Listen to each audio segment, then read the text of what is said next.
Good evening.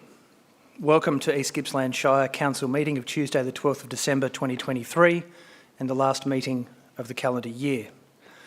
East Gippsland Shire live streams, records and publishes its meetings via webcasting. These recordings are available for viewing by the public by following the link on the Council's website. During the meeting, any member of the public who is addressing the Council will have their image recorded and comments also.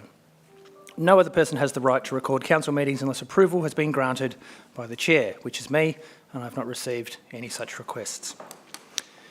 In line with the Local Government Act 2020, councillors are able to attend council meetings electronically or in person, and the meeting will be open to the public via live streaming.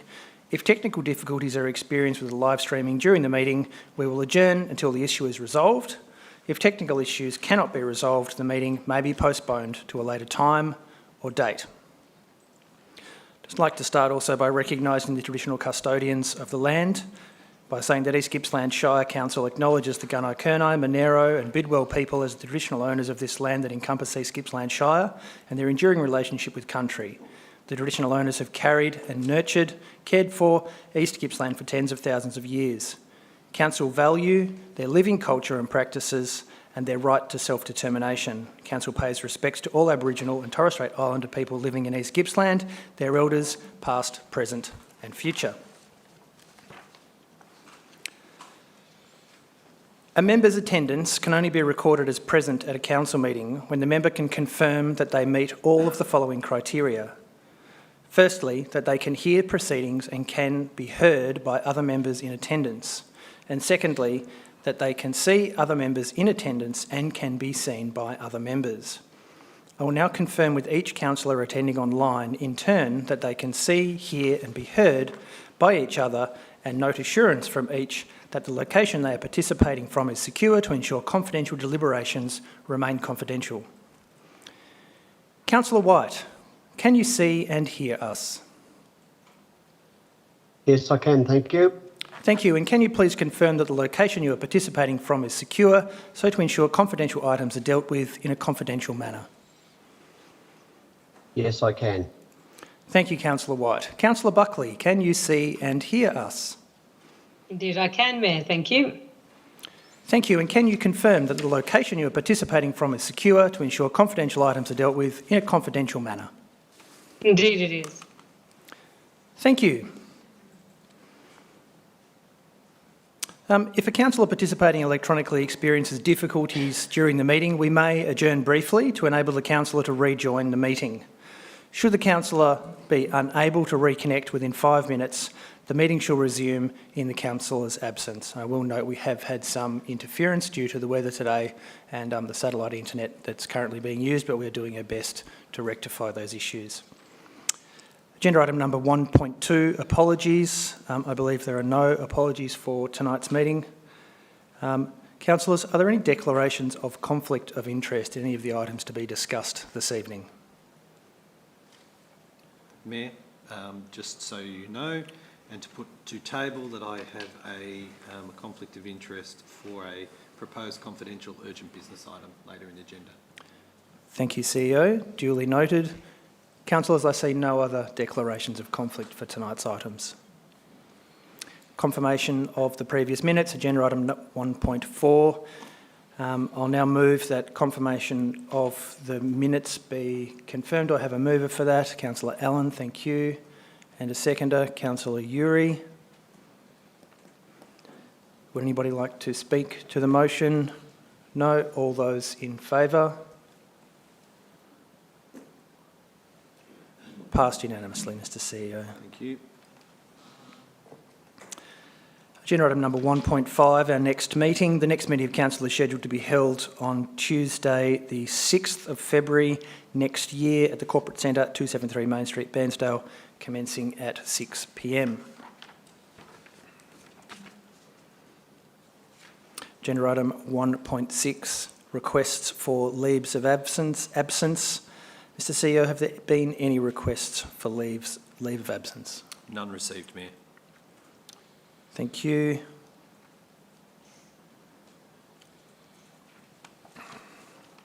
Agenda item number 1.7, the open forum. We now move to open forum The first item is 1.7.1, which is petitions. Mr CEO, are there any petitions? None this meeting, Mayor. Thank you. 1.7.2, questions of council. Mr CEO, are there questions of council this evening? Yes, there are, Mayor. We have two people that wish to ask questions. Both are in the chamber. Very good. Members of the public addressing council are reminded to extend due courtesy and respect to council, its staff and the processes under which it operates, and shall take direction from the chair, which is me, whenever called to do so. There will be no discussion or debate with the attendee for public questions or submissions. However, councillors are reminded they can ask questions of clarification of the person addressing council. I, as the chair, reserve the right to cease a question or submission at any point if it's deemed to be inappropriate or inconsistent with council's governance rules or mutual respect charter. Each person who wishes to address council tonight will be allocated a maximum of 5 minutes speaking time, and I believe there will be an audible chime, a sound at 4 minutes and 30 seconds to alert you to the fact that your time is drawing to a close, and at 5 minutes I'll ask you to stop speaking. I'd also just like to acknowledge the presence of a former councillor, Mr Peter Neal, in the chamber tonight. Welcome, Peter. Former mayor and councillor. I'll now ask Mr Ken White. Ken, if you'd like to come forward and ask your question, please. Welcome, Ken. Sorry, we on, are we? Sorry, I haven't got the question. I just sent That's it in. okay. I just assume, Mr CEO, would you happy to ask the question? I didn't bring it with me. Sorry. I can certainly do that. I think we will have a copy of your question if you can't recall it at I have this that point. in front of me.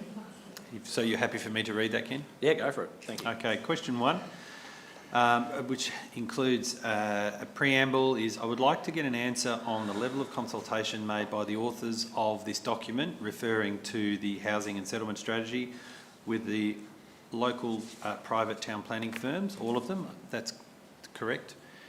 Please include the number of visits and collective amount of time spent with these firms. And Mr McConnell will be able to provide some answers there. Thank you, Mr McConnell. Thank you, Mayor, and through you. Each of the three local planning consultancy firms were advised of the housing and settlement strategy at both the discussion paper stage and also the draft strategy stage. One of those firms took the opportunity to actually meet with council staff and spend time going through the detail of that, those documents. I do also note, though, that we meet regularly with the planning consultancy firm, so typically it's fortnightly, mostly focused on the statutory planning matters. But I just highlight that as an example of there being ample opportunity to have a range of discussions on these planning matters. Thank you. Thank you, Mr McConnell. Mayor, there is a second question.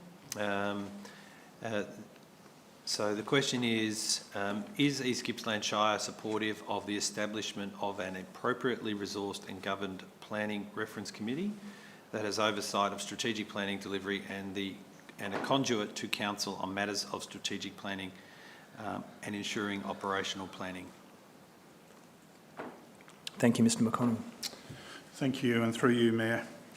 The delivery of council's planning services is an operational matter. Councillors and officers continue to review the performance of all areas of council's operations, including planning, and to identify and implement areas for improvement. Council staff are always happy to engage with stakeholders in respectful discussions around planning, its priorities and performance. And ultimately, though, that performance is a matter for council. The nature of ultimately the nature of any committee or similar is a matter for councillors and council to determine. Officers are previously advised in relation to this question and the view that it's best engaged, or the best opportunity is through other forms of engagement with stakeholders. I do know that our strategic planning role is governed by the Planning Environment Act. So we already have a clear set of guide rails within which we operate, and there are a range of projects that culminate in planning scheme amendments, and these are subject to a whole range of state government policies and various practice notes, etc. And in most cases, reviewed by an independent planning panel. So they also have that independent peer review. In the past 12 months, the strategic planning team's delivered the rural land use strategy. We will consider later this evening, or councillors will consider later this evening, the housing and settlement strategy. And so it's also made some substantial progress on some of the complex growth area projects like Paynesville, Lakes Entrance and Eagle Point. And our intention is that those things progress through to the commencement of a planning scheme amendment process in 2024. Councillors are also informed quarterly on statutory planning performance, and that data is available. Over the past 3 years, East Gippsland's carried a higher planning permit workload than most other comparable councils in terms of total numbers of applications. So typically, council issues in the order of 650 to 700 planning permits every year, which is higher than comparable rural councils. And also, the other thing I thought was useful in this is in the 22-23 financial year, council issued planning permits for development valued at $117 million. So that, when we compared ourselves to 4 comparable councils across Gippsland, that was the second highest. So we're pretty busy in that space. But again, as I reiterated earlier, council staff are always happy to engage with stakeholders in a whole range of forums with a view to continuing to improve performance and make sure the planning system meets the needs of our community. Thank you, Mr McConnell. Councillors, are there any questions of the questioner? Councillor Buckley. Yes, thank you, Mr White. My question is, how could you see that a planning reference committee would be beneficial to the community? I'm just curious to know why you've made the request. We on, are we? Yep. Thanks, Councillor Buckley. Well, I was going to talk about it a bit anyway. I think I've got the opportunity to speak, haven't I, which will probably answer that question. We'll probably afford you that opportunity at the item in the agenda, if that's okay. That's fine. I can probably answer it then. Yep. Okay. No worries. Councillors, any further questions of Mr White? I see none. Thank you, Mr White. All right, thanks. Councillors, our next question is from Ms Lindell Farrar. Welcome. Good evening, councillors and council officers. My question also refers to the housing and settlement strategy, or draft housing and settlement strategy, going before council this evening. My first question, I'm a part of a group of landowners residing in a rural living zone Schedule 3, which is a minimum of 8 hectares. This group of landowners would like the schedule to be revised to a slightly higher density, preferably to a rural living zone 5, which is 0.4 hectares. On reading and reviewing the strategy, my feeling was that it didn't give a clear indication of if this type of proposal would be supported by council. It does reference that there's adequate supply of rural living zone land across the Shire, but has the distribution of that rural living zone been considered across the Shire and where the demand is? Thank you for the question. Mr McConnell, I believe you have a response. Yeah, thank you, and through you, Mayor. I draw your attention to strategy 4.1 in the draft housing and settlement strategy, and I'll just read that very briefly. It says, consider rezoning of land to the rural living zone only after a review of the rural living zone schedules to accommodate additional supply of rural living zone land and pending the ongoing monitoring of demand and capacity. And the review of rural living zone schedules must address the infrastructure requirements, environmental values, environmental hazards, and should consider conversion of land to low density residential use in in appropriate locations. So the draft housing and settlement strategy explicitly indicates the council's intention to review the schedules for the rural living zone to identify areas that can accommodate greater density. So we haven't made a commitment to where or exactly by how much, but that's the intention, is to head in that direction. But that's going to require a precinct by precinct approach, as there's going to be local issues to be considered, and not all rural living zones are going to be suitable for that. And it needs to consider vegetation, bushfire, environmental values, and also local community views about increased density. Thank you, Mr McConnell. Councillors, are there any questions of the questioner tonight? No? I see none. Thank you for your question. I have a second question. Oh, you have a second question? I do. Please, go ahead. Thank you. So historically, looking at the various town structure plans, development and influx of additional residents has occurred at a much faster rate that has been anticipated in the plans. Is Council adequately resourced to be able to deliver the housing and settlement strategy outcomes in a timely manner that will cope with this high demand growth trend, and will Council take responsibility to deliver any planning scheme amendments required to facilitate the housing and settlement strategy outcomes? Mr McConnell? Yep, Thank you. thank you, Mayor, and through you. So probably the first is a little bit of context. So population growth rates in East Gippsland currently sitting at around 1.29% per annum. So whilst that's a healthy growth rate for rural communities, it's not a high growth rate by comparison to a number of other municipalities that are a bit closer to Melbourne. So just for context, we do need to plan for that growth rate. There has been slightly increased growth over the last 3 years, and there is currently sufficient land available for housing. So we've managed to support that through developments such as Shannon Waters, Brookfield Lakes, Pansville Park, and so on. So there's some of the projects that are providing some of the land for housing currently. We're going to continue to review housing supply periodically and also make sure that we do have the resources to do the implementation work that's required, structure plans and other things. I think one of the things that has been a fair criticism of council in the past is the need to ensure that some of the strategic work finds its way all the way through to the planning scheme. And I think I made reference earlier potentially to our intention to put to council to commence next year the planning scheme amendment to give effect to the strategy work that we've been working on and as presented for council's consideration tonight. The other thing that I think is really important for everyone to be aware of is planning is part of the question in delivery of housing.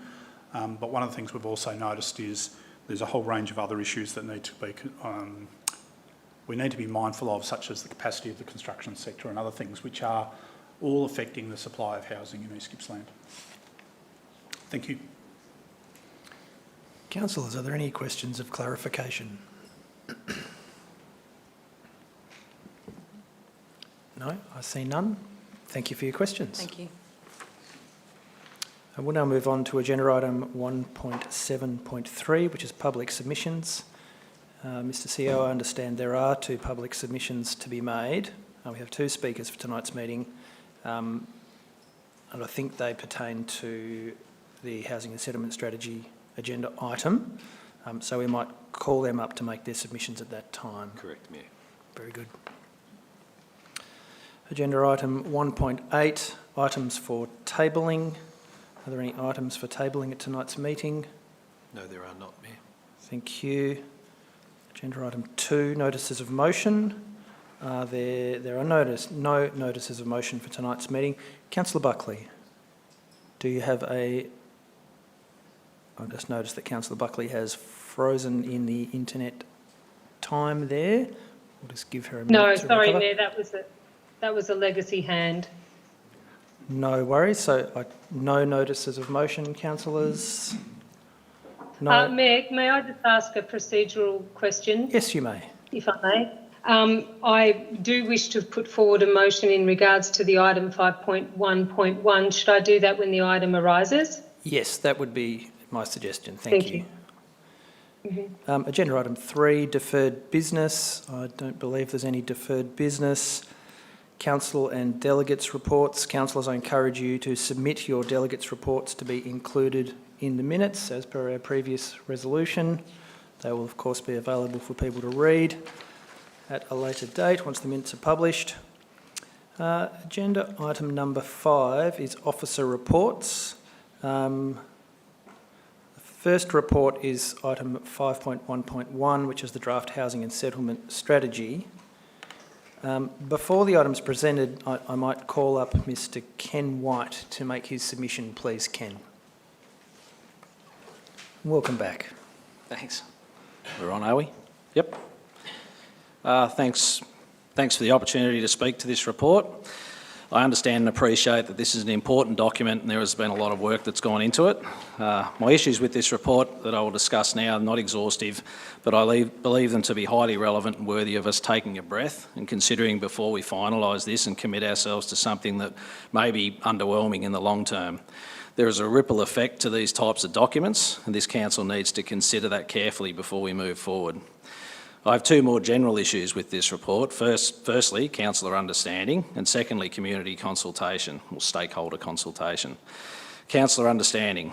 I want to put to the councillor group before they sign this off, ask yourselves, do you have a really good appreciation for what you are signing off? I empathise with your situation. You have been put under pressure this evening to sign off this document. The second document has been presented with only 2 weeks to sign it off. And I question whether you have had the time and appropriate level of briefing to truly understand what you are potentially signing off on. Just like the rural land use strategy, this is a really important document for this region as it drives future planning and infrastructure decisions for a long period of time. From my quick glance, the documents that you are expected as councillors to have read and understood are huge. You know, the end strategy document, second version, 93 pages. The background report is 88 pages. The engagement reports, of which there are 2, are 43 pages and 81 pages respectively. So 124 pages in total just to tell us how we have engaged in creating this document. I question that in your situation of councillors whether you have gathered a deep enough understanding of these documents and therefore feel it's quite unfair that you should be expected to sign it off, particularly when you dig a little bit deeper into the document and the consultation processes which I have done. On consultation, we've had active participation in the process of 253 people. That's 22 submissions, 99 surveys and 132 attendees at drop-ins.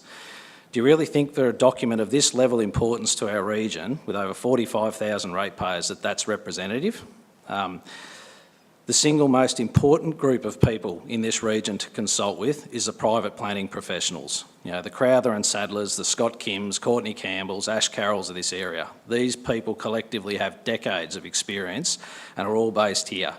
I don't believe I read anywhere in the 124 pages of engagement reports that it disclosed the actual level of consultation with our local professional planners. To me, that's staggering. Many of them have met on just one occasion, because I've checked myself, and for only an hour. And some of those meetings were at the request of the planners themselves, not the Shire, not the authors of this document. I find it amazing that we have the intelligence locally to deliver these types of strategies, but instead we pay consultants from Melbourne who can't summon up the strength to meet our local planners for more than an hour, but we have to commit to the findings for 20 years. It is beyond my belief that we could actually be so disrespectful to a group of professionals in this area, and that's probably why some of them are not here tonight. These are our own highly qualified locals. Maybe, as one local planner put it to me recently, it's time to reap what we sow in regards to this document and its ripple effect. On some of the more specific matters, Bensdale. So the findings here are basically that we have no need to rezone anything now between now and 2041, as we have well over 1,000 more blocks or capacity available to us to meet expected demand. This is all based on numbers that not even I can understand. In version 1 of the document, total capacity for residential development allotments was 6,507 dwellings, including infill development of 4,902, which suggests that there was only 1,600 lots of residential capacity in the next 18 years. This was identified by a number of people as not a great assumption, especially in this Shire historically over the last couple of years. We've only delivered 37% of planning permits within 60 days against a service standard of 80%. In version 2, that document was released 2 weeks ago, and the author tells us that we've removed the infill assumptions, which would suggest on simple arithmetic that we'd only have 1,605 allotments left, which would be under the 15-year demand requirements and therefore require some thought on rezoning. Instead, after we've removed the infill number, 4,902, we now magically have the capacity of 4,250 allotments. So no need to rezone anything for 18 years or more. So this adjustment happened in General Res Zone 1. I can't explain it. So I'm just a dumb accountant, but the maths don't work for me. Paynesville. Paynesville's a good example because we have very little Res 1 land left now, basically some infill developments, because we haven't been able to follow through on town structure plans that we ticked off up to a decade ago. So we've hatched a town structure plan in Paynesville for 7 years, and we've really, and it's only now that we're actually doing something about it. You know, I feel for those developers down there because potentially they get a rezone, they get to pay windfall gains tax on top of it because we've been asleep at the wheel. So Paynesville, it says in this document that we have 1,230 lots available now, but we don't. We have Fullerton Drive, that's what we have, and a few other infill developments. And Fullerton Drive, the extension to Fullerton Drive, has over 50 objections and will possibly take 12 months to 2 years or more to work its way through the process. So because we haven't delivered a town structure plan, we have genuine risk of running out of land in Paynesville. Just ask you to draw to a close now, Yep, Mr. nearly White. done. Omeo, one more example. So in that particular study there, we actually came up with a shortfall. We actually, over the estimated period, we have a shortfall, but yet in Omeo we're saying that we're not going to rezone anything because we rely on infill. You know, so we take infill out of the assumptions for Bensdale, but we rely on infill in relation to Omeo. So to finish, before this council ticks this document off, I would encourage the establishment of appropriately governed stakeholder group to interrogate these documents in good time and provide feedback from the development and wider community to council before they make uninformed decisions to support lacklustre documents that can nail us to the wall for 20 years. The stakeholder group could also bring some accountability to an otherwise unaccountable planning department. Thanks, Mr. White. Thank you. Appreciate your submission. Mr. Peter Neal, if you would like to make a submission to council, you'd be most welcome to. Welcome, Peter. I'll just ask that you keep an ear out for the chime at 4 minutes 30 seconds. I think I'll be briefer than that. Thank you, Mr. Mayor and councillors.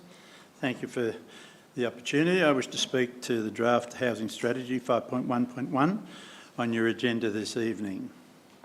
Part of the concerns I have with the HSS report is with the lack of identified need for low-cost housing and a way forward in any of the proposed future developments that may happen. As the HSS evidence-based report outlines, house sizes being built don't reflect the household occupancy in East Gippsland. In East Gippsland, we have a 2.2 people per household, compared to a 2.4 across the rest of the regional Victoria. Housing affordability and housing sizes is something that needs to be considered in this policy going forward. At this stage, most housing subdivisions require up to approximately 10% as a maximum of low-cost housing in the development due to developers wanting maximum profits and the lack of encouragement from council to consider low-cost housing in their developments. I would like to encourage developers into the future a closer 50-50 split of low-cost housing as it has been indicated as a need in your report. Naturally, 50-50 split is needed to be considered to have the cash flow to achieve 50% affordable housing in a development. I totally understand the use of zones and overlay controls for the protection of environment values and the need for checks and balances of the proposed developments. This is why consultants work to identify any environmental features in the landscape is so important. I guess the reason I'm presenting to you this evening is that I trust you have had adequate time to understand what is being asked of you this evening. I understand the report says that there is opportunity for change in the future, but with change, this can slow down what is important to us, the community, of the important need of low-cost housing from right now. This is what I would like to achieve, getting a low-cost housing and house sizing that suits those that want to live in them being front of mind to our planners and council officers to develop policy around this fit for purpose. I also encourage you as councillors who are representing the silent majority in the community who rely on you to guide development in a way that the community can not only afford but enjoy. There are for too many people in our community sleeping rough, too many people. Couch surfing, living in tents, sleeping under bridges, sleeping in undercover car parks. It is said it takes a community to raise a child, but it also takes a proactive council and councillors to build that community to raise the children. Thank you, Mr Mayor, for the opportunity to speak tonight. I look forward to seeing some quality housing that is fit for purpose into the future. Thank you, Mr Neal. I'll now ask the General Manager for Place and Community to present his Housing and Settlement Strategy report. Thank you, Stuart. Thank you, Mayor. Councillors, before his report seeking Council's endorsement of the draft Housing and Settlement Strategy. A few points for Councillors' consideration. So the purpose of the Housing and Settlement Strategy is to provide that overall guiding framework for decision making about the future role of settlements and the preferred locations and types of new housing, and in particular recognising that we have a level of growth that is projected within East Gippsland and that we need to plan for that. The draft Housing and Settlement Strategy is based on robust evidence about housing supply and demand and seeks to provide that policy guidance to achieve sustainable housing growth that meets the needs of our community. The State Government policy requires Council as the planning authority to plan for the orderly growth and supply of 15 years of land for housing across East Gippsland, and we've carefully considered the supply and demand for housing in East Gippsland, and this criterion is met overall. Further, we've taken a conservative approach in testing supply using a higher growth scenario and not relying on infill. And I would also just note, by way of clarity, there's discussion about that supply relating to zoned land, and it does relate to zoned land, but it also includes that land which is already incorporated within various growth strategies and the like, such as the Painesville Growth Strategy, but is not yet rezoned. Land that has been formally designated for future residential growth, etc. So, and so that is why progressing with the planning scheme amendments to give effect to that is really important. The community consultation process has been conducted extensively over the last 12 months, and that's enabled some significant community and stakeholder input. And this has included, we released a discussion paper and provided 10 weeks for comments through November to February 23.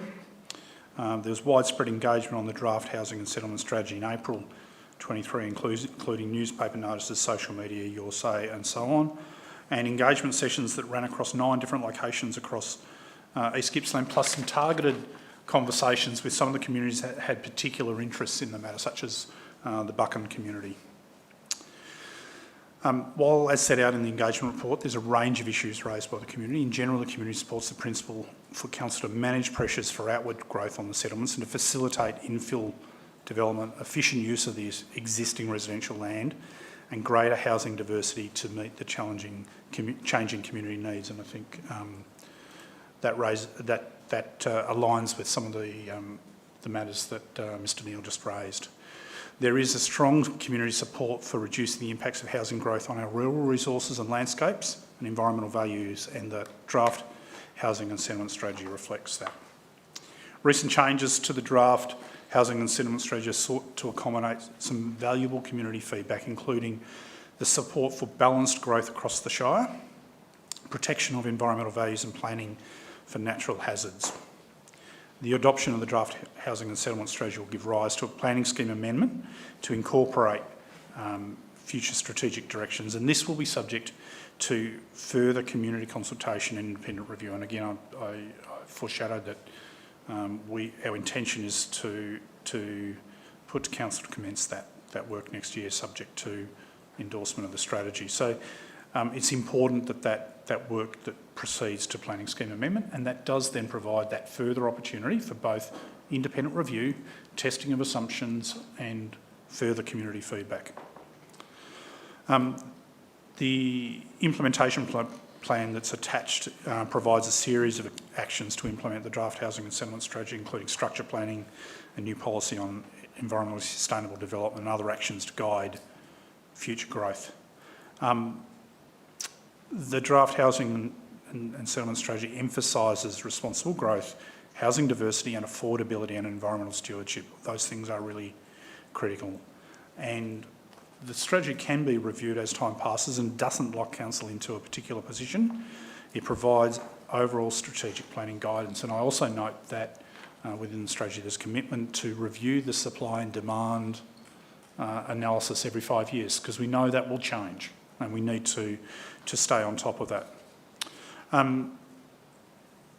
So I think the other thing I'll just note is there are a range of matters particularly focused in and around Bairnsdale where stakeholders have raised questions about the need for further consideration. And I just draw council's attention again to the Bairnsdale 2050 strategy, which is kicking off. And part of that, the intention of that is to have an even closer look at some of those specific matters around housing supply and the like around Bairnsdale, along with other factors like industrial land supply and so on, and make sure that we have those directions correct and the decisions right for Bairnsdale as part of that future work in Bairnsdale 2050. And so if stakeholders are concerned about that, I'd certainly strongly encourage them to engage in that Bairnsdale 2050 process. So also with me this evening is Martin Richardson, Manager Planning, who can assist with any questions and the reports presented for your consideration. Thank you. Thank you, Mr McConnell. Councillors, are there any questions? Councillor Allen. Probably for you, Stuart. The consultation process, how did the figures or the numbers of people that participated compare with what you would expect? Thanks, Councillor Allen, and through you. I think the level of engagement we got through the process is probably greater than we've seen for some other strategies, certainly through the normal consultation processes of putting strategy out for comment and that engagement. As I said, we also spent significant time travelling to different parts of East Gippsland to make sure everyone had the opportunity for a face-to-face discussion if that's what they wanted. So I think in that sense it compares favourably. Mr Richardson, is there anything further you want to add in that respect in terms of the extent of that consultation and how it compares to previous work? Thanks, Stuart, and through you, Mayor. Yeah, we found through particularly the road trip, we went to Bairnsdale Library and I think we had 60 people come in and spend 2 hours talking with each other and staff. We went to Lakes Entrance and had 30 or 40 people, which is quite a large number.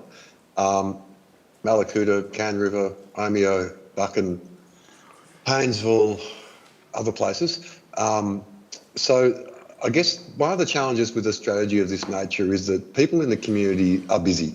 And when we talk about long-term planning, it's difficult to engage people. If we're going to change the playground down the road or shift the hours of the operating of the library, people are really interested. But when we talk about long-term planning, it is hard to engage people. But we found some really interesting conversations with people in Bairnsdale, in Lakes Entrance, about the Lakes Entrance Northern Growth Area, even in Can River, or in Omeo, I'll mention, we had 3 or 4 planning officers there at that session, and we actually found half a dozen landowners that we were able to assist in advising them about subdividing their land and building houses. So we had some really good conversations with, I'm thinking 200 people. It's not a large proportion of the community of East Gippsland, but I guess my experience in community engagement is that you can't expect 48,000 people to be interested in a long-term strategy. Most people are concerned about their kids going to school and what they're buying for lunch. So in the planning world, I believe this was quite a successful engagement process because we got 200 or 300 people, really interested people, engaging in conversations about their local towns. And in most cases, we had a positive conversation with them. And as I say, in the cases of Omeo, Cann River and Malakuta, we actually found some solutions for people to deliver some more housing. Thanks. Thanks, Martin. Councillor Greason. Thank you, Mayor. Peter Neal raised an important question. We've been discussing homelessness and quite a lot lately. He asked the question of whether future developments could be required to have 50% of the homes built there to be for affordable and social housing. Is that possible? Thank you, Councillor Grushin. So the first comment I make is that the strategy actively seeks to promote diversity in housing, to promote both more affordable options, but also options that better meet people's needs. So we don't have a single person, necessarily living in a 4-bedroom house if that's not what they want to do. So that's one of the critical things as part of this strategy, is that diversity of options and supporting affordability in that context. There are some limitations in what we can include in a formal legal sense in the planning scheme, and there's that work in mandating things like proportions of affordable housing, etc., are dependent on some further policy work at the state level. But that doesn't also prevent us from discussion with developers and encouraging people to pick up and take up those opportunities. Thank you. Councillor Stowe. Yes, Stuart, just a question about our local planners. That's Michael Sadler and Courtney and those people. Is it correct that we haven't consulted with them to any great extent? If not, why not? Or if we have, what was the outcome? Were they supportive or not? Thanks, Councillor Stowe, and through you, Mayor. We have engaged with the local planning consultants. We gave all of the consultants the opportunity to review and to provide feedback. And as I said earlier, one of those consultants, specifically made the time to sit down with us and meet with us and go through. And certainly amongst the submissions, there's submissions from the likes of Crowther and Sadler, for example. And it's fair to say, as is the case with most submissions, some aspects of that submission are supportive, and it raises questions with other elements of the strategy, and some of those things have since been addressed as part of the revision from draft to final. So they all had the opportunity. Some took it and some didn't. Is that correct? Yeah. Okay. Mr. Richardson, is that a fair description? Yeah, thanks, Stuart, and through you, Mayor. We, both at the discussion paper stage in November last year, I meet with my team every 2 weeks with the 3 major planning consultancies, and I'll name them. Crowther and Sadler, Development Solutions Victoria and Beveridge Williams. Every 2 weeks we meet with them and go through planning applications and talk about strategic planning issues. At the discussion paper stage, we advised all those consultants that the discussion paper was out there and we'd welcome their submissions. At the draft strategy stage in April this year, we did that again. We said the draft strategy is out there, we would welcome your submissions and would you like to meet with us? One of those consultancies took up that opportunity. I think the saying is you can take a horse to water, and we spent considerable time with Crowther and Sadler going through their concerns. And we have, I will mention, we have a number of planning applications, probably 80 or 90 with Crowther and Sadler, at which we have discussions in relation to housing supply.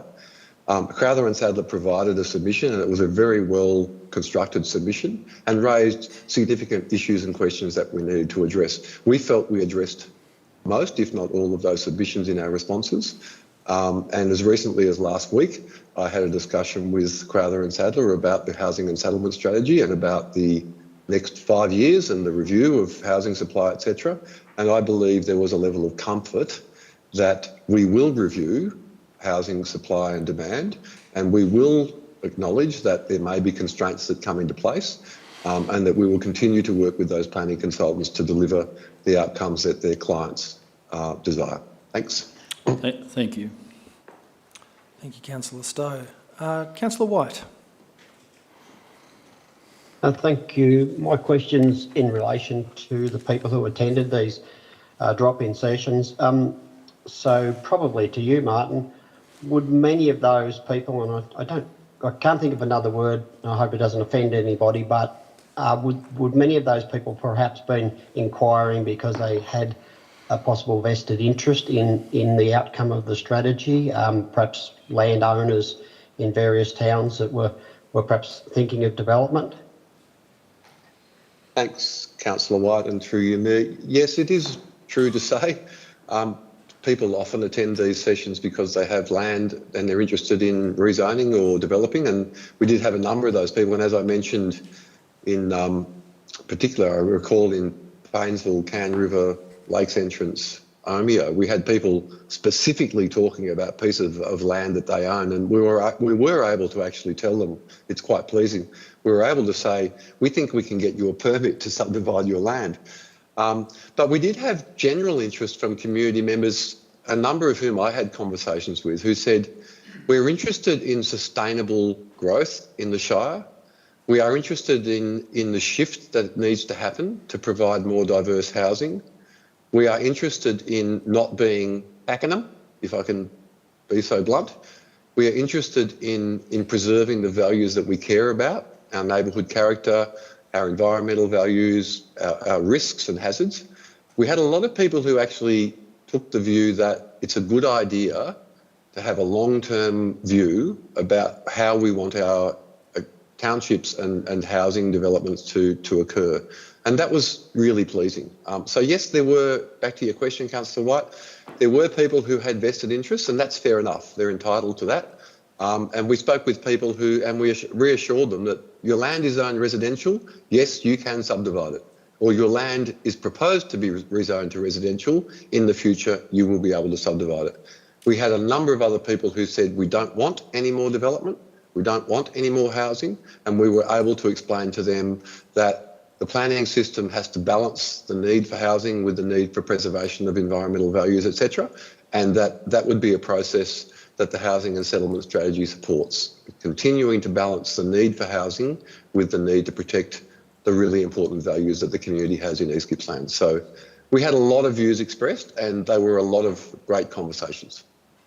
Thanks. Councillor Uri. Thank you, Mayor. Stuart, my questions are around the work that still needs to be completed as a result of this strategy, should it be endorsed by a council this evening. So firstly, the various structure plans, I wondered how long they might take to be put in place. And secondly, the ESD, or Environmental Sustainable Design Principles for subdivisions, when would they be likely to be seen on the ground, please? Thank you, Councillor Uri. The work to develop structure plans, we anticipate kicking that off in the 24-25 year. So that will get underway. It will take, those structure plans will take a period of 12 months or more, in all likelihood, to develop. But the intention is to start then, and there'll be a progressively working through the high priority locations in that context. In terms of the Environmental Sustainable Development Principles and how are they reflected? So first thing I note is there is already a measure of that reflected in the planning scheme. So you'll recall in some of the recent planning permit assessments that have been presented to council, there's in relation to some aspects of their assessment, there's been issues such as solar orientation, access to transport, the need for, and how stormwater is managed. Those sorts of issues are already reflected within the planning scheme. So it's not to say as we're starting from a zero base in that respect. There's two initiatives at the moment that we are watching to see how they progress and how they can then be reflected within our planning scheme. So one is council has engaged with CASB, the Council Alliance for Sustainable Built Environment, which had initiated a discussion around amendments to planning scheme to give effect to environmental sustainable development. But more, I suppose, pressing now is the state government is currently preparing an ESD roadmap for the planning system, and I think the implementation of that's going to be the key next step in terms of implementing those principles within the planning scheme. And I would expect, even if we were to do our own work in that space for the moment and put it forward, the Minister would say, hey, wait, we're doing this on a statewide basis. So that's the key thing for us at the moment, to watch and continue to follow and hopefully see put in place shortly, because the draft housing and settlement strategy really recognises the importance of that. Thank you, Councillor Uri. Councillor Reeves. Yeah, thanks, Mayor. My question relates to the author, SGS Economics, and planning and economics and planning. And just to be reassured of the credentials and bona fides of that particular organisation, their capacity to deliver an independent document, and to ensure that we're getting the right person or people or organisation that doesn't create any conflicts of interest. Yep, thank you, Councillor Reeves, and through you, Mayor. So SGS are a well-credentialed and independent planning consultancy. I'll ask Martin in a moment to fill you in a little bit more in relation to the background and that they bring to the table. They're familiar, they're an organisation that's also familiar with East Gippsland. They've done other work in East Gippsland. The other thing I would just note that as part of the project management structure, we've had a very experienced and independent contractor assisting with the project management of that work, and that person has previously held manager planning roles elsewhere in Gippsland. So we've got that again as a really an important oversight. And then the other safeguard in all of this is when this goes to panel, it will be subject to, assuming councils endorse this and the next steps, it will again be subject to detailed and critical review through the panel process. So before this, the strategy, assuming council endorses it, finds its way into the planning scheme and has that full weight of statutory effect, it will have been through multiple rounds of review and check. So with that, Martin, are you able to comment just a little bit further on the background of SGS? Thanks, Stuart, and through you, Mayor. Yes, SGS started in the 1980s as a company called Spiller Gibbons Swan. I actually did some work with them in the 1980s, which is a bit scary. Spiller Gibbons, or SGS Economics and Planning, wrote a statewide paper around housing affordability for the Municipal Association of Victoria last year. It's a brilliant piece of work around housing supply and housing affordability. And I will also mention that SGS Economics and Planning wrote East Gippsland Shire Council's Economic Development Strategy just last year. So they come very well credentialed. I have been involved with them over 30 years and I've found their advice to be without fear. And I will say over the last 6 months, we've spoken to them about some tweaking of the strategy where they've said to us, we believe it's in the best interest of good planning to hold this line. And we've said, okay, we accept your advice. So they are a very well credentialed company. They have responded well to our request to take on board community consultation and to modify the strategy. But again, I'll just comment that SGS Economics and Planning prepared our own Shire's economic development strategy last year, and it's a brilliant piece of work. And I believe this strategy is a good piece of strategic planning work. It doesn't lock us into any legal changes, it just sets a direction. And SGS is one of the preeminent planning and economic consultancies in Australia. Thank you, Councillor Reeves. Mr Richardson. Councillor Stowe, I believe you have a further question. Could I just draw your attention to AMIO? There's been quite a significant increase in demand for land up there due to bike trails, etc., and there's certain restraints because of the geography of the area. Have we made provision up there for land for the future? I Thanks, Councillor Stowe, and through you, Mayor. There's probably two responses to that. So we've actively been working with a number of landholders to seek to bring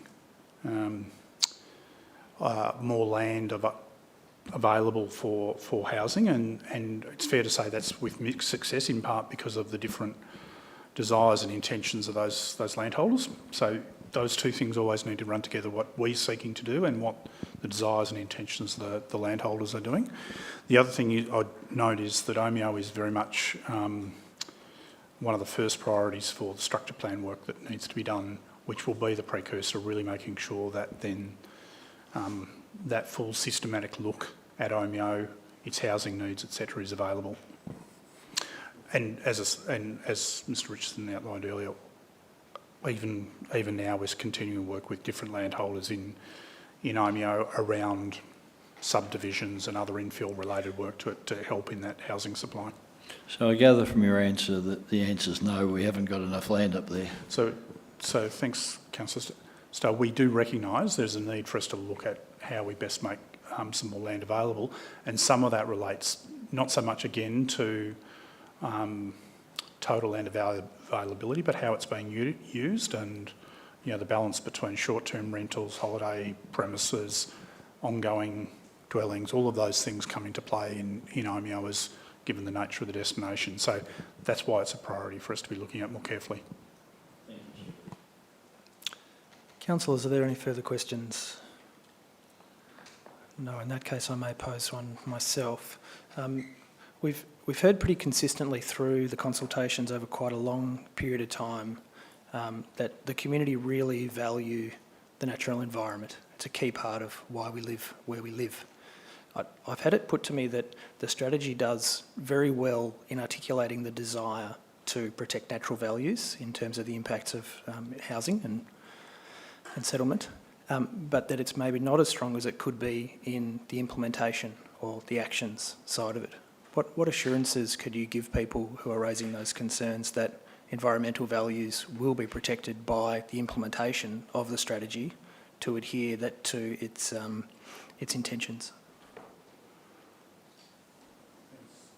Thanks, Mayor, and through you, I might ask Martin to assist in responding to this one. We have made some specific changes to the draft strategies to really, firstly, reinforce at that strategic level, as you highlighted, the importance of protection of environmental values. We've also we also have an existing commitment in the environmental sustainability strategy to review some of the gaps within information and its reflection within the overlays. So there's some further work to happen in that space, and also reference to the data sources which can inform decision making around any planning application. And there are existing provisions within the planning scheme that require us to consider the environmental values whenever we're considering a planning permit. And so I suppose the strategy is really reinforcing the importance of ensuring that that work is done on each and every application where the environmental values are material. So, Mr. Richardson, is there anything further you'd want to add to that one? Just briefly, thanks, Stuart, and through you, Mayor. Look, the strategy is really clear that we do not want, or the community's desire is that we do not want towns and residential development to spread out into the bush, basically. And that's a fundamental principle in the strategy. We have had a number of conversations, as I think most councillors know, with people like the Gippsland Environment Group and others around overlays and the need to review our identification of ecological values. And we have again revised the strategy to include specific statements to say that we will review the mapping and the data in relation to environmental values, and that's also included in the environmental sustainability strategy. I just want to give you a quick example. We had a question asked of us of a group on Raymond Island about the strategy yesterday, about concerns in relation to environmental values. We had a planning application for the extension of the Raymond Island Koala Trail, and it was triggered by the ESO, the Environmental Sustainability Overlay, Environmental Overlay. Thank you. So that triggered a permit. and that gave rise to an application and a native vegetation report, which identified various values, flora and fauna, that gave a really strong basis for assessment of the application and preservation of those values. So I just wanted to say the system works. The ESO, despite its faults, triggers a permit, and when a permit is required, we go to the applicant and say, explain and justify the effects on the environment and convince us that there will not be adverse impacts. So that's how it works.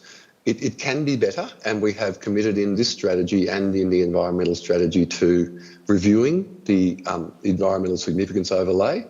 But as it works at the moment, we find, and I'll go back to the Raymond Island example, the whole of Raymond Island is covered by an ESO. So every single application to do anything requires a detailed assessment of environmental values. And I will just say that means the system works. Nothing is slipping through the cracks. There may be other areas, and I know councillors have had concerns with, for example, 10 Fullerton Drive and other applications where there are grey areas. But again, those processes demonstrate that we can require applicants to provide the information, and we can require them to justify the impacts on the environment. So the strategy acknowledges that. It says, let's avoid environmental impacts. Let's keep our towns compact. Let's keep within zoned land, which has already been legally identified as suitable for housing. And let's not spread ourselves out into the environment, because that will create impacts. That's the basic gist of the strategy. Thank you. Councillor, is there any further questions of officers?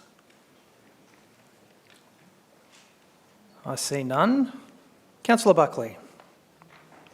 Yes, thank you, Mayor. I would like to put an alternative motion.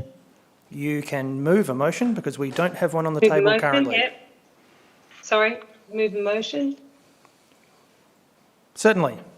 Has that Yes, motion been formulated? Yes. I'm happy for the officers to display it on the screen and to also read it out. I believe that is happening as we speak.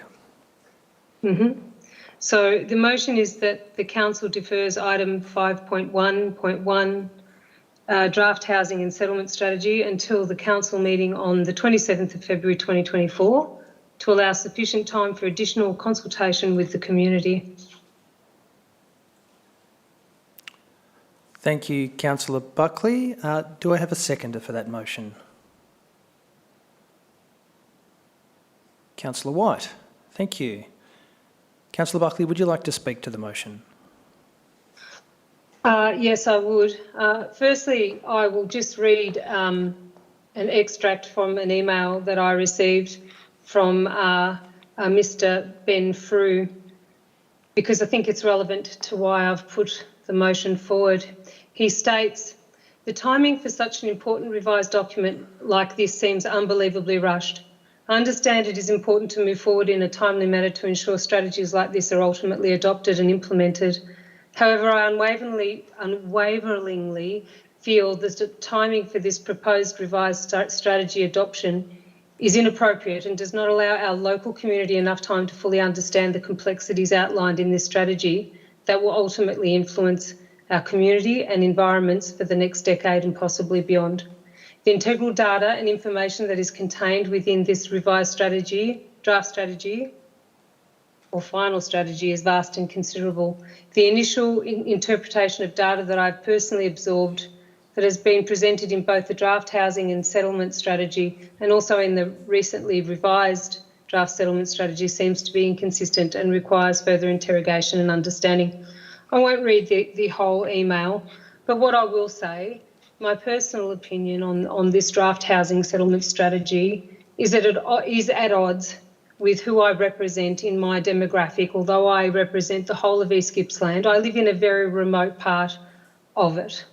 And I believe that this strategy, although in many aspects is very good and has gone to the places we need it to go, I feel it has put remote and rural townships at a disadvantage.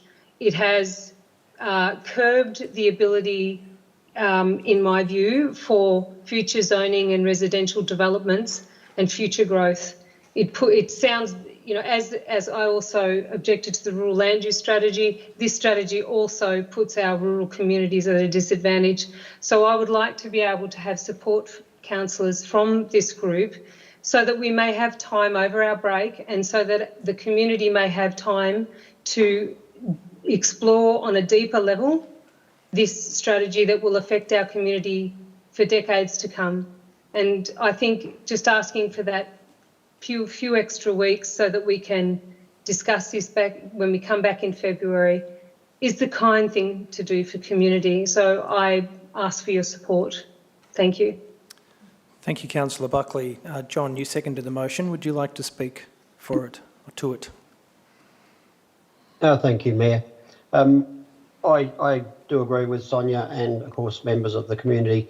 The thing that I see in this document at the moment are the assumptions, and there's some very significant assumptions to do with the number of blocks of art that will be available, and they talk a lot about the infill, and I don't think that that's been fully researched, and I'm happy to support this motion, but if it doesn't get up, I will speak more to the strategy if it goes to the vote. So thank you.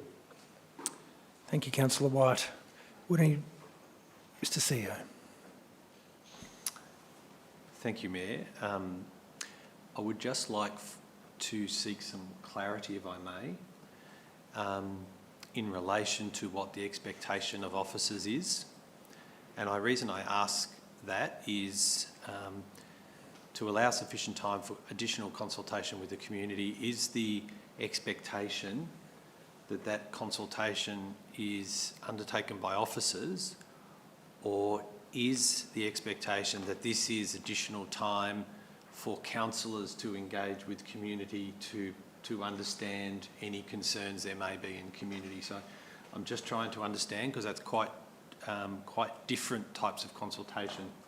And just so we can, you know, for clarity, so there's no confusion about what the additional consultation is. I'm just wondering if that could be clarified, Mayor. Councillor Buckley, do you have a view?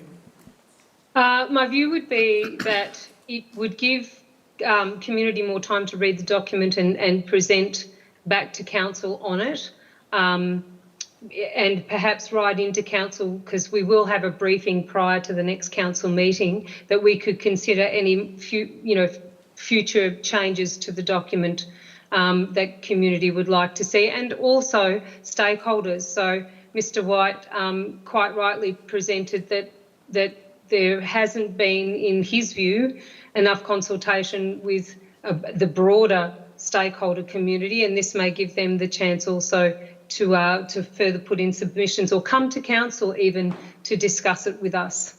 Thanks, Councillor Buckley. I think that's clear, Mr. CEO. Thank you, Mayor. Yes, that clears it up. The expectation would be that there would be no more formal consultation undertaken by officers. It would merely afford the community the opportunity some more time so as to engage with officers or councillors around the housing and settlement strategy.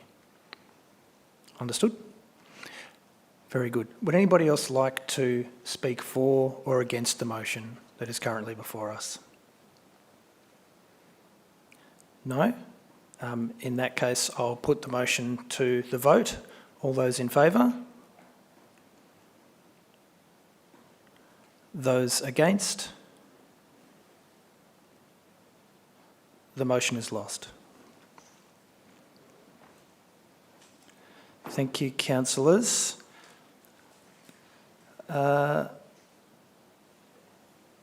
Councillors, there is an officer recommendation in the report. Councillor Greason.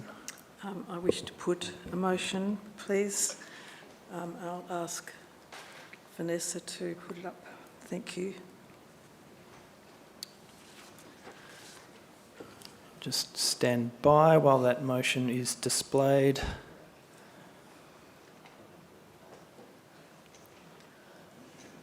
Thank you, Vanessa. So the motion is that Council receives and notes this report and all attachments pertaining to this report.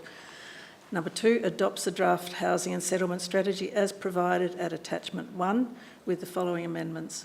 The housing and support strategy objectives and strategies. 1.6, collaborate with relevant agencies to prepare a program to review and update data and mapping of natural hazards, risks and natural values.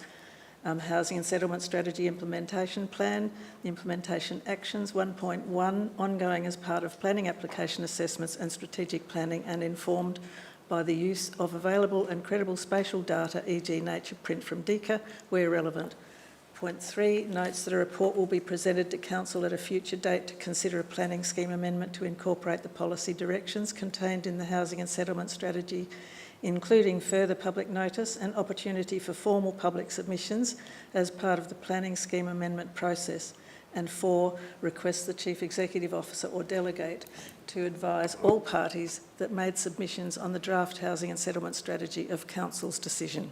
Thank you, Councillor Greason. Councillor Buckley, are you seconding the motion, or do you have a question of clarification? I have a process question. Go ahead, please. Yeah, I think it's 10.1.4, if my memory serves me correctly from the governance rules, that any motion that requests a process that could be cost a financial or have a financial implication has to be supported with a fiscal implication of what those costs are, and a separate motion has to be put. So that's a governance question. Sure. I'll just seek some clarification on that. And firstly, I might just go to either Mr McConnell or Mr Richardson. Acknowledging you may not have had a great deal of time to consider the implications of the proposed amendment, my understanding is the motion proposed by Councillor Greason does actually very carefully align with the existing motion proposed by officers with two relatively small amendments. I think the question of Councillor Buckley is a relevant one. So I'm seeking to clarify whether the implications of the changes proposed are material in nature and have a cost impost on council, or whether they're not actually materially different from those contained in the officer recommendation. Thank you, Mayor, and through you. Our view is that the proposed amendments to what was the officer's recommendation are minor and add further clarity rather than significantly changing what was proposed. Thank you, Mr McConnell. So for clarity, I'm to understand that it's the opinion of officers that the proposed changes are not material in nature and don't represent a further cost impost on council. Is that correct? Correct. Okay, thank you. Councillor Buckley, does that answer your question? It does. Okay, thank you. It certainly does. Thank you, Mayor. Okay, we'll return to the motion. Thank you, Councillor Greason, for the motion. Is the motion seconded?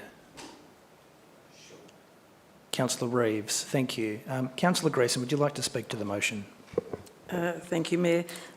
This motion is to support the Housing and Settlement Strategy, which has been extensively consulted over the past 12 months and which will support East Gippsland to prepare for the expansion of housing required as the population grows. The General Manager, Place and Community has detailed how this will be achieved, and I commend the Council officers for their work on this and the amendments that they have made in response to feedback and submissions. The minor amendments that I've proposed now are just simply for clarity and consistency within the document, and are consistent with the document's commitment to protect the environment as well as managing risk. Thank you. Thank you, Councillor Greason. Councillor Reeves. Yeah, thank you. And further to Councillor Greason's comments there, the Housing Settlement Strategy and its companion document, the Rural Land Use Strategy, have been the subject of our consultation and briefings for a number of years.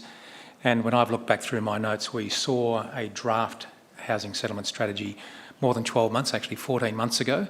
So I believe that we have had sufficient time to be right across this particular document and have been there with the journey of consultation with the community. And I want to acknowledge the work the officers have done in bringing back that consultation at every stage on that journey and keeping us informed. So I think that we have built a depth of understanding of this strategy over a long period of time, certainly not over days or the last couple of weeks. So I think that the group here, councillors, I think that you understand this as I do and the importance of it. These documents are absolutely critical in terms of the strategic planning documents, in terms of expediting statutory planning. And statutory planning has been one of the criticisms we've heard from the community. They go hand in hand. We have to get the strategic planning right so that we can have smooth and clear statutory planning outcomes. And I think that this is absolutely critical. I'm satisfied with the nature and extent of the consultation through the range of face-to-face and online means. And again, I acknowledge the work that council officers have done. And has been noted, it's taken place over 12 months. And of course, the checks and balances in this, councillors, from my perspective, is about the next phase. And if this is resolved, it will be considered by a ministerial panel, and then it will come back for exhibition before it's actually introduced into the planning scheme. So there's still another step and balance along the way, an opportunity for the community to have input. So with those in mind, I'm very happy to support this and those minor amendments that Councillor Greason has put up in front of us. And councillors, I hope you support it too. Thank you, Councillor Reeves. Councillors, is the motion opposed? Sorry, Councillor Buckley, I'm not sure whether you're just wobbling your hand there or raising it. Fanning. Oh, fanning. Okay. Sorry, it's a fan. All right. Sorry, the camera just wasn't picking that up particularly well. So I'll just ask again, councillors, is the motion opposed? Councillors, would anybody else like to speak for or against the motion? Councillor Uri. Just to briefly speak for this document, this strategy, which to me is a sound and sensible and very useful and very comprehensive strategy which will guide our planning and land use into the future. I think it's very much needed as a guiding document to clarify what our needs are. I actually disagree with Mr. Ken White. I think the most important people to consult with in building a strategy like this are the people who live here and not necessarily the planners, although of course the planners play an important part in our community as well. But we've asked our officers many times about the level of consultation and the level of engagement of our community with this process, and I'm satisfied that a good job has been done. I acknowledge that to read a strategy like this and to expect members of the public to read it is a big ask, but I think that many of the methods chosen to consult with the community don't require people to read the whole document. They can engage with our officers and ask questions, as the councillors have been given the opportunity to do on many occasions. We've asked so many questions. So I think it's been a sound process to get to this point. I don't think there's any benefit in delaying, especially over the Christmas period. I'm not sure how many people would read it over the Christmas period. So I'm very happy to endorse this document this evening. Thank you, Councillor Uri. Would anybody else like to speak for or against the motion? I see no hands. In that case, I'll put the motion to the vote. All those in favour? And those against? The motion is carried. Thank you, councillors.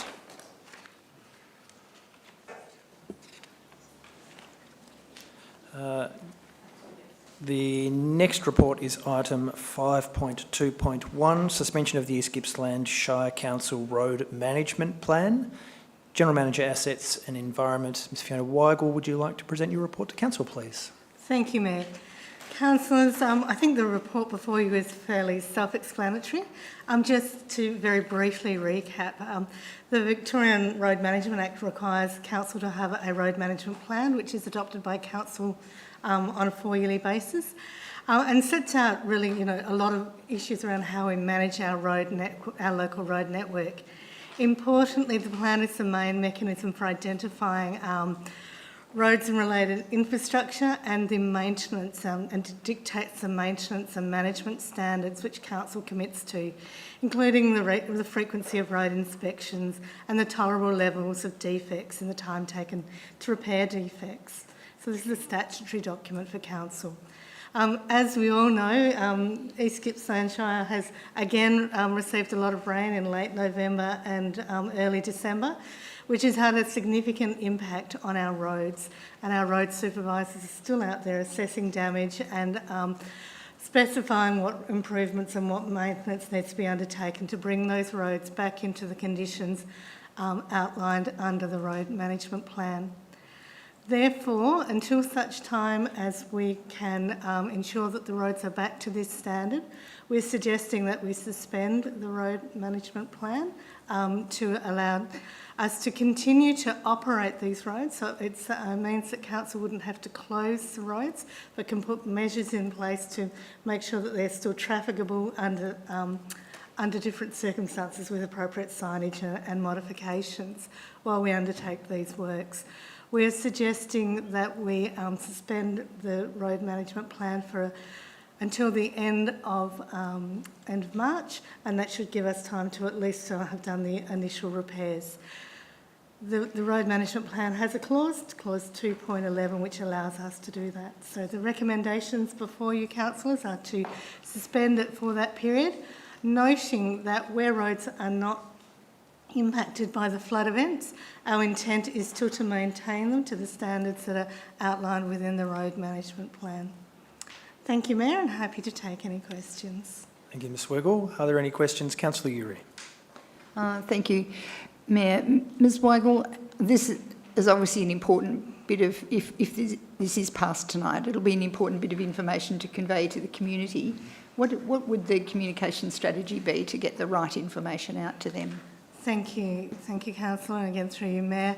We have some statutory obligations that we must gazette and ungazette this plan. So there are those, statutory advertising that we must do, but we'd also be using our social media and our other mechanisms to reach the community to give them that assurance that what they're seeing is not normal. It's our response to unusual circumstances and an emergency event, and give that reassurance that we're working really diligently to get the roads back to that standard as soon as possible.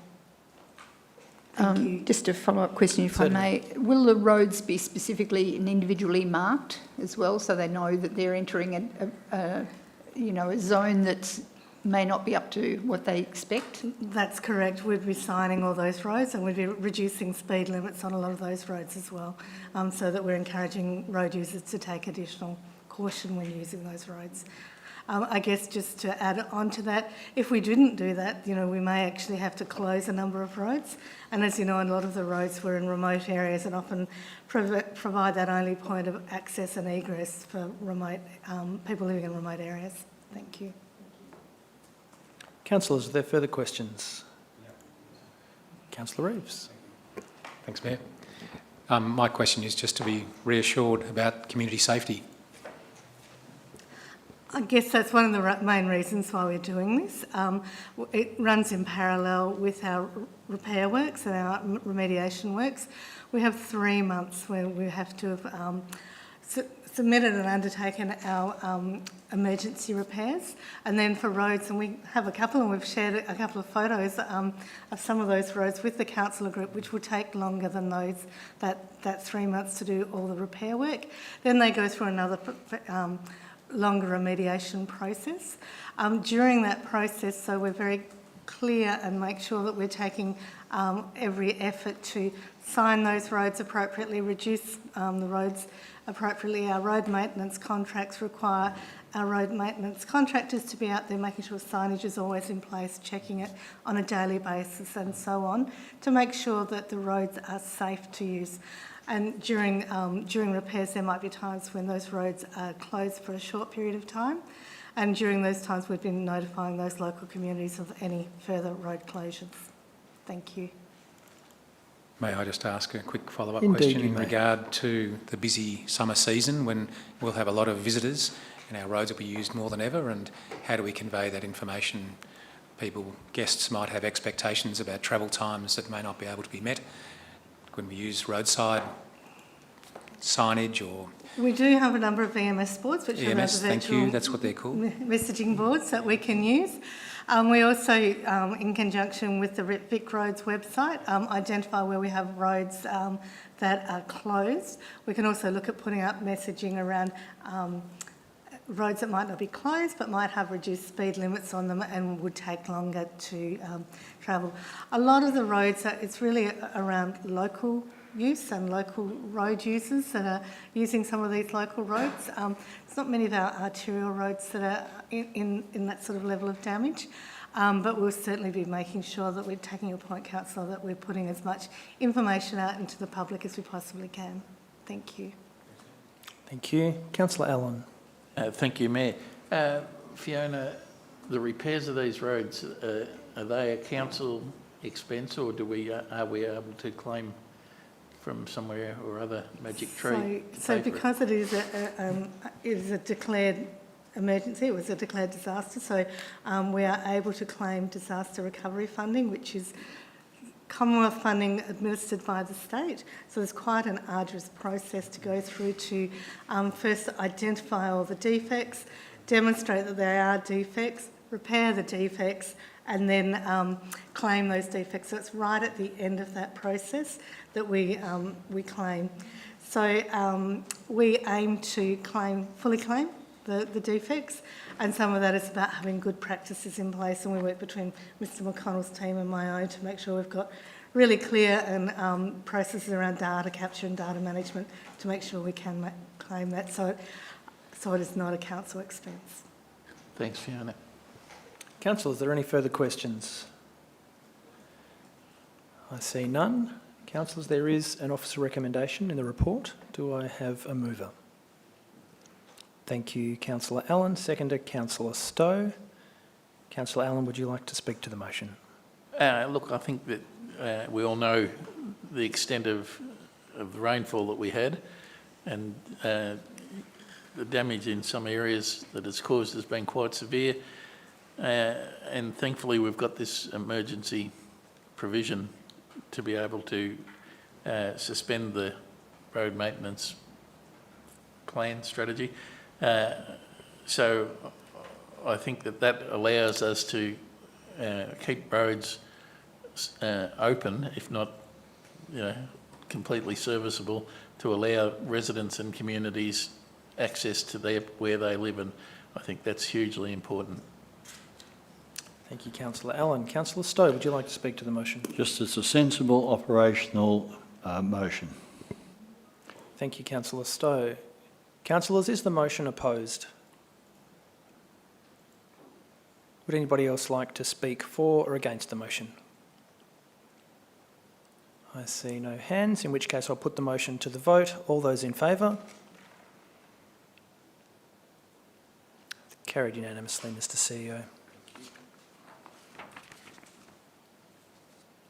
Thank you, councillors. The next report is item 5.3.1, Council Representation Register. And for this one, we'll go to the General Manager of Business Excellence. Sarah, if you to present your report, please. Thank you, Mayor. So, councillors, today you have a report in front of you regarding the adoption of the updated Councillor Representation Register for 2020 to 2024 for internal and external committee and organisations. This is reviewed annually after your statutory meeting, and the reason for that is if there's any changes to the makeup of the councillor positions as part of that statutory meeting. It's also reviewed in line with the Councillor Representation Policy, which guides the decisions.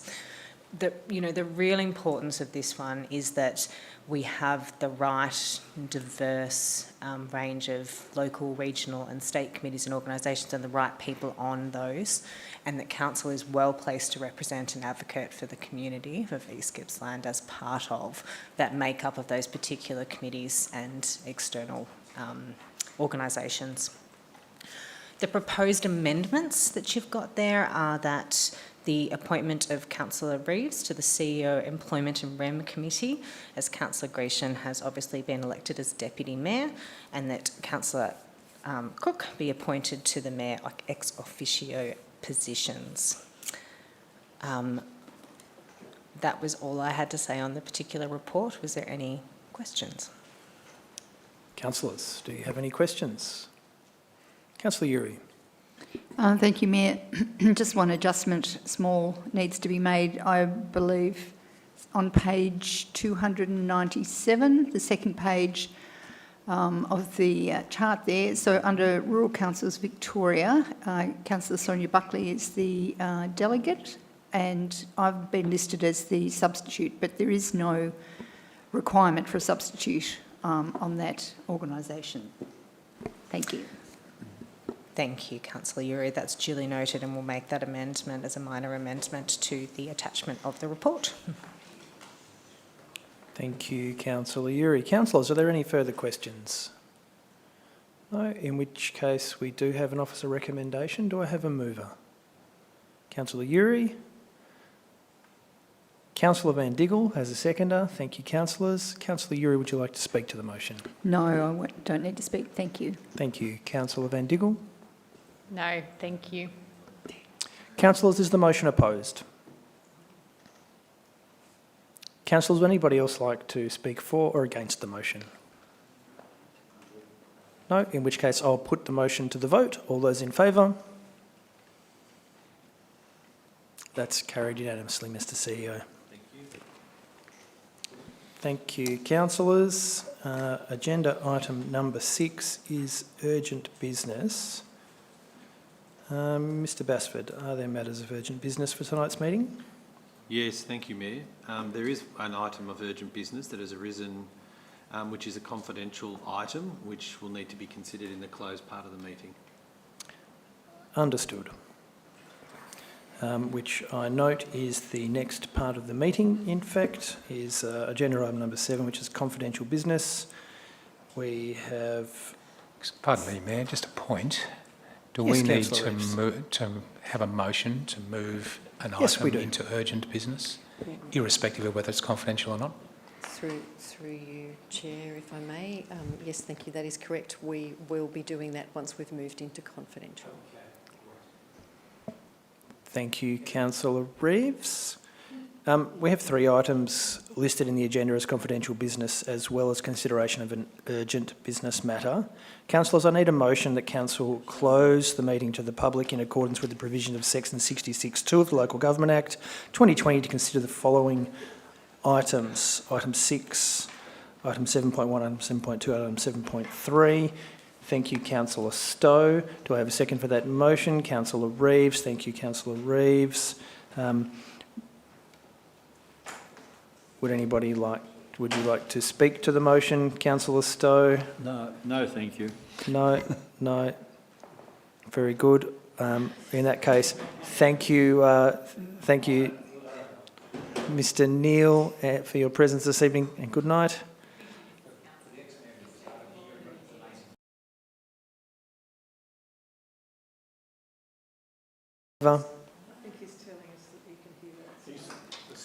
That's passed unanimously.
And I believe we are now back in the open meeting. Welcome back, anybody that's still with us.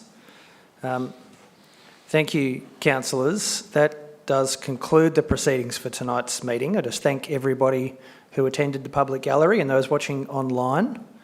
I will declare the meeting closed at 8. Sorry? I'm just wondering, before we close the meeting, given that it's Anthony's last appearance as CEO in a formal council meeting, if it's not inappropriate for us to publicly acknowledge the work that he's done, to wish him all the best in the future, and I think we're going to all appreciate you more when you're not here, if you know what I mean. We're going to be. What I mean is that we're going to miss you, and we've been lucky to have your leadership over the last 5 years, and I think that needs to be acknowledged. Thank you. Thank you, Councillor Allen. I was going to move to that item outside of the formal meeting, but I'm happy to do it before we formally close the meeting. So thank you for leading us into that. And look, on behalf of the councillor group, I'd just like to offer my congratulations to you, Anthony, in your in accepting your new appointment, I believe, with Geelong Council. Their benefit is of course our loss, but I think it's fair to say that you have performed very well while you've been here. You've been a very valued member of staff, and it's also fair to say that it hasn't always been easy. I think I recounted earlier today that your first council meeting was a sea of orange protesters. Yes, it was. Around the Glen Ulladulla mine issue, which council, as we know, was able to navigate and resolve, I think, largely to the community's satisfaction. So that is, I think, is a feather in your cap. We then, of course, moved into the bushfires, followed directly by COVID. So it by no means has been an easy run, but I'd like to think that it's been enjoyable. I've certainly appreciated having you here and the guidance that you've provided the councillor group over the time, and I think I speak for us all when I say we wish you every success in your next adventures and career. And just to second what Councillor Allen has suggested, in that I'm sure the heart will grow fonder in your absence. and I'd just like to afford you the opportunity to say a few parting words, bearing in mind that this will be your final meeting with us. Indeed, and I've got the clock is ticking. And the clock is ticking. You now have 14 minutes until we'll need to move a motion to extend the meeting. So. And I can assure you won't need to do that. Councillors, thank you. Thank you for those kind words. And I did reflect earlier that I'd received a lot of really positive, humbling feedback from community, from colleagues, from people outside the organisation, from people within the organisation, and it has been lovely to receive. It has been an absolute honour to lead the organisation over 5 years, and I think at one level we can say, wow, we've gone through, we came in at the tail end of drought, and the impact that drought has is so insidious on the community because it's such a creeping issue and it has such an impact. And then we went into fires and COVID and storms and so on and so forth. But I think what that does is it actually masks a little bit all the other amazing things that have happened and have been achieved by this organisation over those 5 years.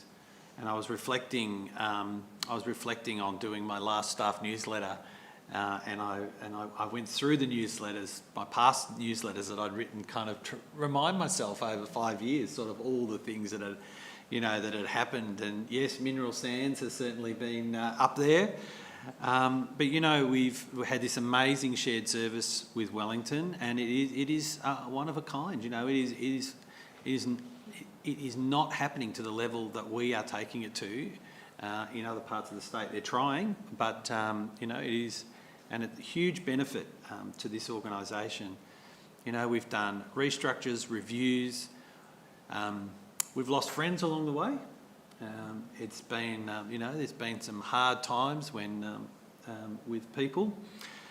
You know, we started council in the community and took council out and did all the tech that we needed to do to get that happening. We've reset our values. We did ELT roadshows, which is where we go round to all our sites.